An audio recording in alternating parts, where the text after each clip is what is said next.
My name is Scott Buzzi, Director of Retail Operations. I've been with Theisen's 39 years.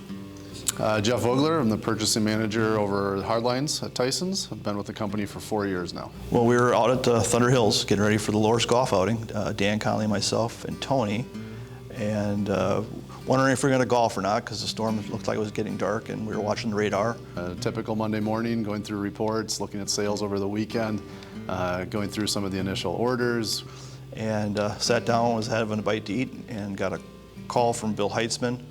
I was in the middle of something, so I sent a message. I'd call him in a minute. He rang again, which meant that he needed to talk to me, so I excused myself and started talking to Bill right away, and he says, "We've lost our roof in Cedar Rapids South." And then Tony Theisen came in and said, it's getting bad, we got to go to work. So started going to work on those and quickly realized it was much bigger than we had expected or ever could have imagined. But it's when we got into County Home Road that you could see the trees and power lines and just down everywhere. I think immediately the importance of one connected team comes in. You know, communication comes into being one of the key elements of this. So Greg and I are going through our lists, but it's talking to Scott, it's talking to the store managers like Jim Lincoln and realizing what's going on and how bad it is. We had 13 other stores that were involved in this. So I was trying to message back and forth who had power, who didn't, and trying to keep the ownership abreast of what was going on. So that was probably the biggest challenge on Monday and Tuesday, trying to figure out who could actually open safely. And so we had a few stores that couldn't, so we were actually dead in the water at a few markets. When you start to isolate the products that are needed, then it's, since those are obviously out of the quantity scopes of what we have on hand, it's reaching out to vendors. And Mighty M is in our backyard here in Piasta, but they're not a generator manufacturer for us, but we immediately got a truckload of generators from them. That's when we got with Jeff and Greg and Tony and made some decisions on where the product was going to go. We knew we could get some, but by the time we got it all into the DC and split it out, it would be too late. So the decision was made to bring it all into North, an operating store. The biggest need was there. It's not that we didn't need it in Marshalltown or Davenport. We just knew by the time we spent the money to get to those locations, we could help more people quicker.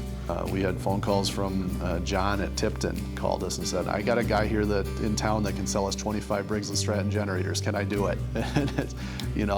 Sure, John. You guys got the need. Let's get him in there, and if you guys trust him and he's good, let's bring him in and get him out to the community. So it was a lot of scrambling, a lot of phone calls, and trying to make real quick decisions to get things to where they were needed as quickly as possible.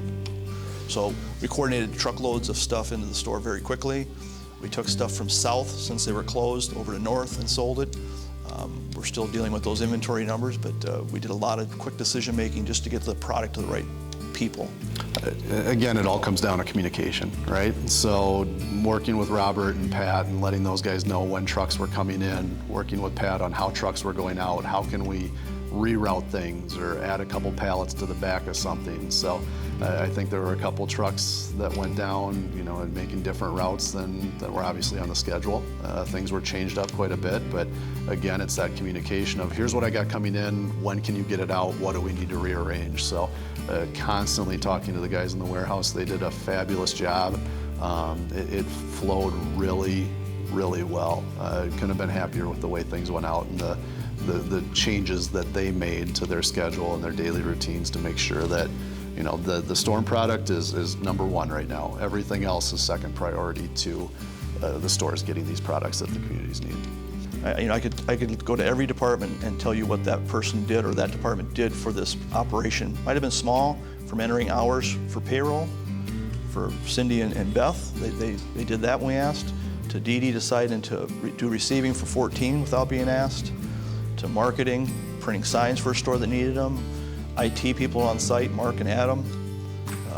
The buying staff working and counting vendors. Pat and Robert running the stuff through. So I mean, really, when you look at it, there just wasn't anybody that didn't touch, that didn't help in some way. So it really showed, the one connected team.